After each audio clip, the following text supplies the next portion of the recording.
ఏం దొరుకుతలేవు సార్. రోజు 100 రూపాయలు కొనుక్కోపోవాలంటే చచ్చిపోతున్నాం. గ్యాస్ కొట్టియాలి.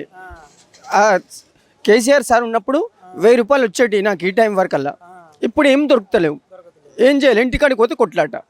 మొన్న 10,000 అడుక్కొని ఫైనాన్స్ కట్టిన. ఇంకా నాతో చేతన అవుతలేదు.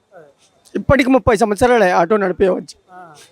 రోజు 1000 రూపాయలు కట్టుకున్నా, అన్నీ చేసుకొని ఇంటికి పోయినా. ఇప్పుడు ఇంటికాడికి వెళ్ళి బియ్యం అమ్ముకొని బతుకుతున్నా. ఇక నాకు చేతన అవుతలేదు. మరి మీ ఇంట్లో ఆడవాళ్ళు ఎలా ఏమంటున్నారు? ఫ్రీ బస్ పెట్టారు కదా మీ ఇంట్లో ఆడవాళ్ళకి కూడా, వాళ్ళు ఏమంటున్నారు మరి? ఆమె బయటికి వెళ్ళదు. ఒక బేస్తవారం వచ్చి సాయిబాబా గుడికి వెళ్తుంది అంతే. ఆమెకు బస్ అవసరం లేదు. ఇంటికన్నా ఉంటుంది. ఆమెకు దమ్ము వస్తుంది. ఇంట్లోనే ఉంటుంది.